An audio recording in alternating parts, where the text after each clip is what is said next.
Today we're talking the 2020 Jets draft class, special teams, fantasy football, and more. It's a Thursday mailbag edition of the Locked On Jets podcast. You are Locked On Jets, your daily New York Jets podcast. Part of the Locked On Podcast Network, your team every day.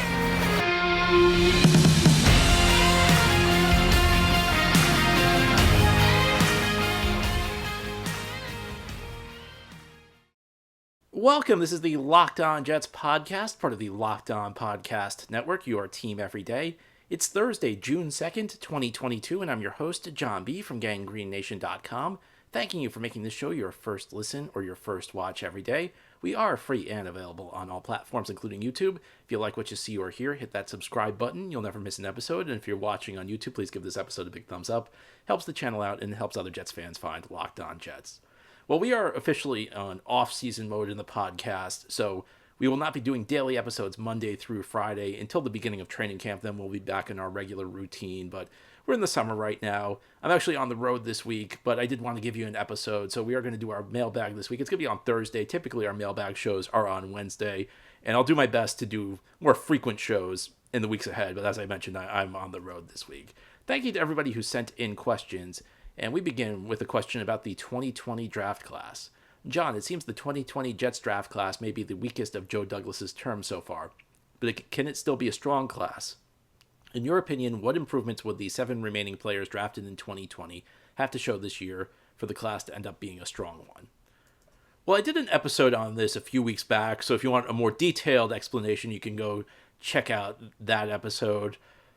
I think it's unlikely we're ever going to look back on the 2020 draft class as a strong one. The question is, how weak will it be? Will it be the type of class where you're like, well, that's not great, but it's not terrible? Or will it be the type of draft class we saw so frequently with, John Idzik and Mike McCagnon and the last couple of years of Mike Tannenbaum, where the Jets were just getting zero production from their draft classes? Mekhi Becton, to me, is the pivotal player in this draft class because he's like the one guy I think has a really good chance, or at least a solid chance, of developing into a quality starter. And the most important player in your draft class is always the first round pick, because that's where your odds are highest of finding a great player. Now, you can find a great player anywhere in the draft, but the odds go down the deeper into the draft you get. It's funny because we always make a big deal out of the guys like Tom Brady, or, like the guys who get drafted late. Oh, these teams all missed them. And yes, there are exceptions. And of course, there are players drafted early.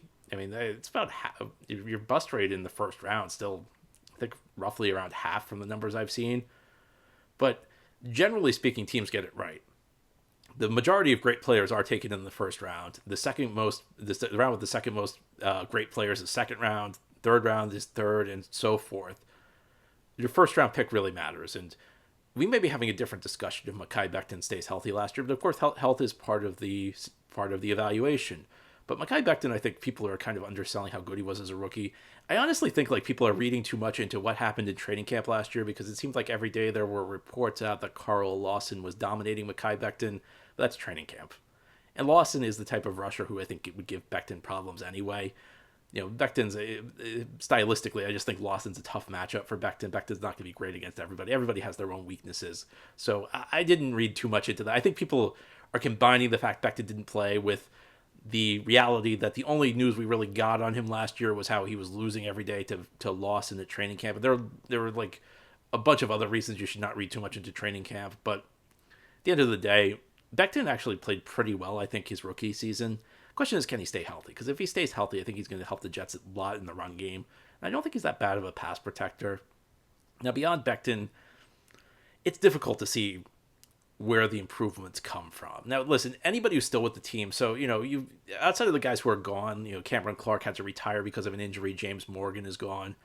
The guys who are still here, I mean, if you're still on the team, you theoretically have a chance of being good. So I'm not going to say with 100% certainty none of the other guys can improve, but I always try and compare players, after year one or year two. How do the careers of players with similar beginnings to their careers turn out? Because, there's an old saying, history doesn't repeat, but it rhymes. And if a player begins his career with a lack of production, and we see that through history, most players at that position who have similar production don't pan out, there's probably a reason for it. So, I mean, yeah, like, there are always outliers, but you never want to count on an outlier. So, like, Denzel Mims. Do I have much faith left in Denzel Mims? No. I mean, I love the pick. I loved it when the Jets got him. I loved it when they were able to trade down and still able to get him. But, I mean, at some point, I think we need to look at reality. This did not look like a guy last year who was a big-time player. It didn't look like a guy who could really help an NFL team. In his rookie season, I mean, I think we probably overstated what he did as a rookie. I mean, he wasn't that good. I think we just wanted to believe in him. So there were a few moments, but I think they were more fleeting than we wanted to admit. And he suffered, he dealt with a lot of injuries early in his career. There's obviously a disconnect with the coaching staff. He's probably not a great fit for this system. It's tough to see where Denzel Mims works. And they drafted Garrett Wilson. I mean, the thing I go back to is they drafted Garrett Wilson and they re-signed Berrios. So if you believed Denzel Mims, I know Berrios, part of the reason they re-signed him was the return game, but they wanted him to be part of the offense. So if you believed in Denzel Mims, I don't think you'd bring in these other receivers or re-sign Berrios, because I mean, a return guy's not that hard to find. I think they want Berrios to be part of the offense. You go beyond that, Ashton Davis. I mean, could Ashton Davis get better in theory? Sure, but a safety who can't read the play. I mean, will he learn to read the play? I mean, history tells us maybe it's possible, but if you played the game like Ashton Davis has the first 2 years, probably not. Jabari Zuniga, is he going to develop? I kind of doubt that. Well, Michael Pirine seems like he's on the outs. Bryce Hall, it's funny because the one success story was Bryce Hall, and he's been sent to the bench. And I don't think it's because of Bryce Hall. I just think the Jets had some opportunities to get guys they really liked. So Bryce Hall's going to be a good backup. And listen, 5th round pick, a good backup. So that's a win in my book. And then the punter Braden Mann, who's been very mediocre, if we're going to be honest. So I mean, I don't know where the opportunity is going to be for these guys. I think it's going to be a case of if Becton hits, then you say, well, at least we got Becton out of that class. And maybe Bryce Hall's a good player, but I don't think we're going to look back on this as a win. I think it is what it is. It's just every GM has bad draft classes. You hope Joe Douglas's bad draft classes are the exception. It's the weakest one so far, but we don't really have a lot of other data to go on. So you just hope that Joe Douglas's other draft classes don't really resemble this that much. Our next question, John, thus far you've understandably spent most of the time this offseason detailing how the Jets could and should approach building up both the offensive and defensive sides of the ball. To complete the overall picture, what do you feel could and should be done in regard to special teams? If there are any pressing needs on special teams, I imagine we will have time to fix them in the preseason. What say you? Yeah. I actually did an episode on this a while back, and it may have been the least listened to podcast of the offseason, so I guess special teams did not excite people. I think the Jets finally are going to get a kicker who can kick, which is good. I just don't understand what Joe Douglas is. People try and absolve Joe Douglas of all sorts of things. Like, you can't absolve him of not finding a kicker. Every team in the league can find a kicker. Anybody can have a bad season, but you can't have 3 bad seasons in a row at the kicker position. I mean, sometimes your kicker just gets on a bad streak, and 2 bad games can destroy your season statistically for a kicker because the sample size is so small. And this is the thing I think people don't get about kickers. They don't kick that much, so there's a lot of statistical noise. And a guy who has a 90% field goal season, that's not that. I mean, that's not a sign he's going to stay there. I mean, he has 2 bad weeks. The next season he's down in the 70s. And that's the reason. That's one of the reasons you shouldn't pay kickers. But I think the Jets have finally figured out kicker. I think one of these 2 guys, whether it's my new favorite player Eddie Pinheiro, who was perfect for the Jets, perfect on field goals, not extra points. They also brought in Greg Zuerlein this offseason, so it was a proven kicker. So I mean, I don't understand why Joe Douglas just hasn't gone out and gotten a proven kicker. They aren't that expensive to find. It's not that hard to find a competent kicker. But I think kicker is finally fine. Punter really is the spot that I don't get. Return guy, you brought Berrios back, so he at the price he's being paid, he better be great again. But he was an all-pro, first-team all-pro kick returner. I think you have some good coverage guys. I think Justin Hardy's good. Delshon Phillips is good. They also used Hamza Nasruddin a lot, so maybe he'll be in the mix on special teams.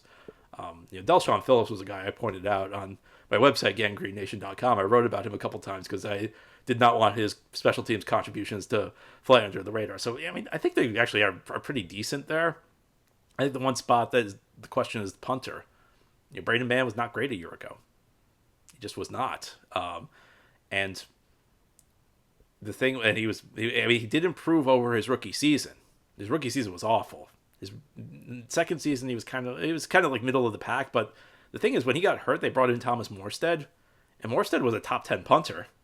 And I know Morstead's older, but punter's another spot where, I mean, I'm not necessarily thinking long term here. I don't necessarily need a punter for 15, 20 years. I don't need a punter for 10 years.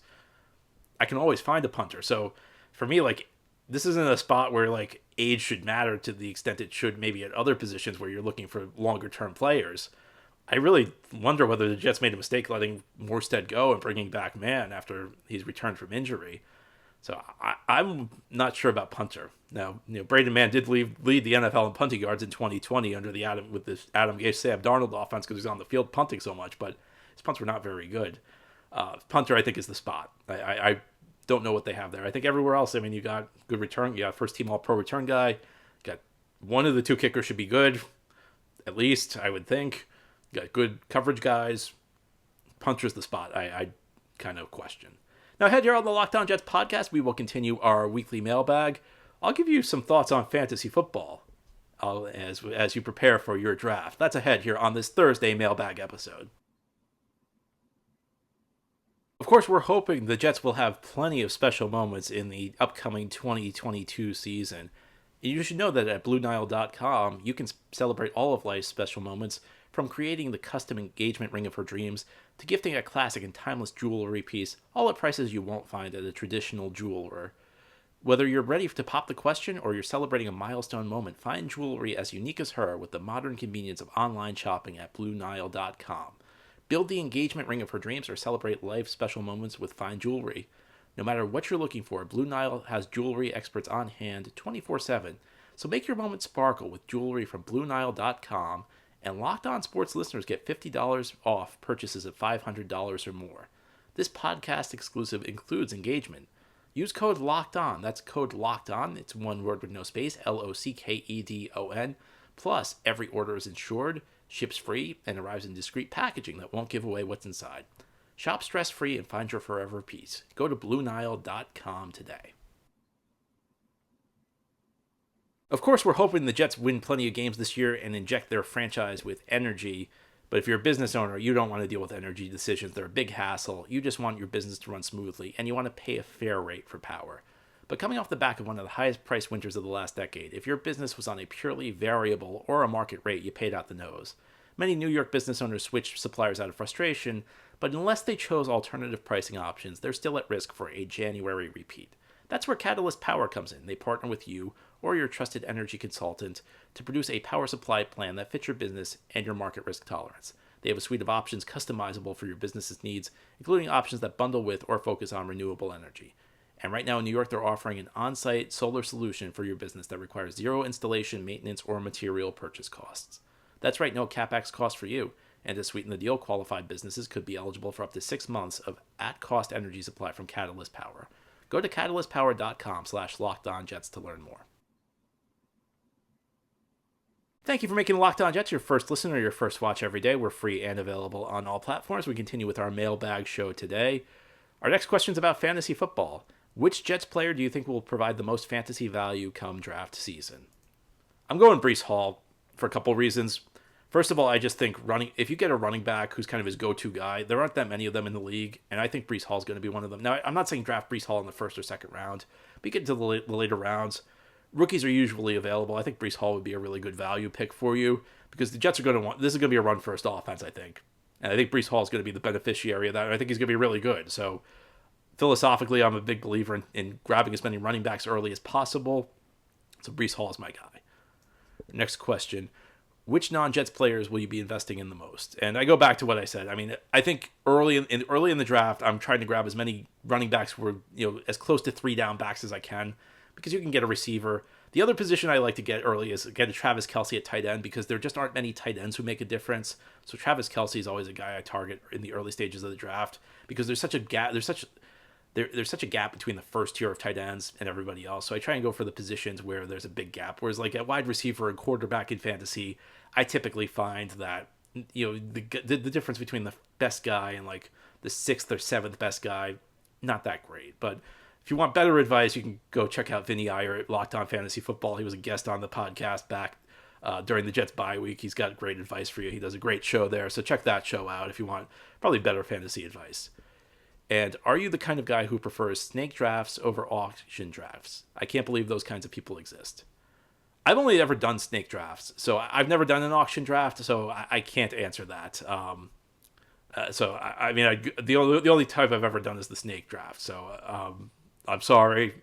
Maybe I should try an auction draft sometime. But every friend I've ever had, and I've played leagues with like many different friends. I've played leagues with coworkers.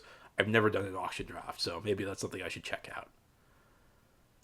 Our next question, John, with the expanded playoff, do you think it's time the NFL considers scrapping or restructuring the divisions? I am sensitive to the preservation of rivalries, but the Jets don't need to play 35% of their games against the same three teams. I'd like to see more games against NFC teams and open up more desirable road trips. It's ridiculous that the Jets only play in places like Green Bay once every 8 years. Yeah, I think it's time for the NFL to rethink the way they do divisions. I've come up with a couple of proposals of my own. One of the proposals I came up with that I think would be really good would be you actually you get rid of the conferences, and essentially you combine the East Division, the North Division, the South Division, and the West Division in every conference, and essentially you have 8 teams, and essentially you have like an Eastern Conference, a Northern Conference, a Southern Conference, and a Western Conference, and I think that's a way you could kind of eliminate some of those issues. The problem right now with the current division format is I think ultimately it doesn't make a whole lot of sense when you have like an 8-8 team or a 7-9 team hosting a team with 10 or 11 games, because like so you get these weak division champions and they end up making the playoffs and they end up getting to host a game. That seems kind of unfair to me. We've had this format for 20 years and it's served the league pretty well, but I think it's time to shake things up. I think at a certain point things become a little stale. So it's not so much the expanded playoffs. I don't love the expanded playoffs. It's just I think we've had this current format for 20 years, ever since the Houston. It's literally 20 years because it's since the Houston Texans entered the league in 2002. The league was actually at 31 teams at that point. So obviously when they had an odd number of teams, there were a couple of years between Cleveland joining as the 31st team and Houston joining as the 32nd team. And during those years, when there were 31 teams, you had to have a bye every single week. One team had to be on their bye. So you had a team that had like a week 1 bye. You had a team that had a week 2 bye. You had a team that had a week 17 bye, which was a crazy format. As I said, I would like to see them preserve some of the rivalries, because I do think it's great to see the Jets play New England every year. I think it's great to see the Jets play Miami every year. But I do think the league should try and figure out some way to mix things up. And I think having the NFC and AFC as conferences, I think that's just something that's not. I don't think it's all that necessary. That's just my opinion, though. I'm sure a lot of people will be upset with that assessment. Our next question: who is the best coach on the Jets, not named Saleh, LaFleur, Boyer, or Ulbrich? Well, wouldn't you have to go Riverboat Ron Middleton because he won a game? I mean, I loved how aggressive he was in that Jacksonville game when, of course, Robert Saleh had to miss it due to COVID. Ron Middleton, the tight ends coach, came out there. He ran the team and he won a game. So the only coach other than Saleh with a win with the Jets on his record. So I think that's where you had to go. And guy who was he gave some great press conferences. So I'd have to say I'm going Ron Middleton there. Next question, John. What position do you think is the most important for the Jets to strengthen prior to camp or the season? And which do you see the Jets actually addressing? And the choices are interior defensive line, linebacker, and offensive tackle. So these are two different questions. Which is the most important for the Jets to address? To me, it's tackle. Because despite what I said earlier about Mekhi Becton, and I do think Mekhi Becton has a shot at bouncing back this year, you don't want to go into the season with whoever is going to be the third tackle. I mean, I don't know who the first tackle is off the bench if either George Fant or Mekhi Becton gets hurt. I honestly don't know who it is. And unlike the interior defensive line is important to address because you got to do something to help the run defense out. Linebacker, you'd like to see addressed for depth reasons, if nothing else, because even if you are a big believer in C.J. Mosley and Quincy Williams, there's not a lot behind them. So I'd like to see those two addressed. But to me, tackle is because we're talking Zach Wilson here. We're talking Zach Wilson. This is an important year for Zach Wilson. So that's the one. I mean, to me, that's the area because you don't want to have a bad tackle there blocking for Zach Wilson. And also, I mean, these backup tackles the Jets currently have, I'm not sure they could block the run all that effectively this year, and this is going to be a run-first offense, I think. So I think it's tackle. Which will they address? My guess is Joe Douglas wants to address tackle, but the one that's going to be easier to address is interior defensive line. And that's one of the reasons I'm not that upset that the Jets haven't been more active trying to get a run-stopping defensive tackle, because those guys are always available in today's NFL because it really is a passing league first. And those guys are not really in demand. It seems like that's one of those positions where the supply might be maybe not greater than the demand, but there's a greater supply of these players available, and you can usually get one for cheap, and there are plenty of players available who could help the Jets out. So I'd go. I think they will address interior defensive line just because that's an easier spot to do than some of the other positions on the field. Now, ahead here on the Locked On Jets podcast, we will close out our mailbag show, and we will discuss which players the Jets could potentially trade to get greater draft capital for 2023. That's ahead here on this Thursday mailbag. Of course, we're hoping Joe Douglas did a lot to fix the Jets roster this offseason, and if you need to fix your car or truck, you should check out rockauto.com. Our episode today is brought to you by Rock Auto, and with the ever-increasing number of makes and models, it's impossible for that local chain auto parts store to stock all the parts you need. If you go there, you have to endure this pointless questioning, and you have to wait while the person behind the counter orders parts, but the parts are the only brand their warehouse happens to carry. You have computers with access to rockauto.com at home and in your pocket. You can save time and money when using Rock Auto, and Rock Auto is a family business. They've been serving do-it-yourselfers for over 20 years, so you know that their prices are reliably low for every customer, and they have everything you need: brake parts, tail lamps, and even new carpet, and more. So go to rockauto.com right now and see all the parts available for your car or truck, and write Locked On in their "How did you hear about this" box so they know we sent you. Amazing selection, reliably low prices, all the parts your car will ever need. rockauto.com. This is the Locked On Jets podcast on this Thursday, continuing our weekly mailbag show. Our next question: John, which players do you think the Jets could trade to add extra day 3 picks for the 2023 draft? I don't think the Jets are really going to be in trade mode. The guy that comes to mind, though, is Mike White. As I've said, I don't really see the sense in having both Joe Flacco and Mike White on this roster.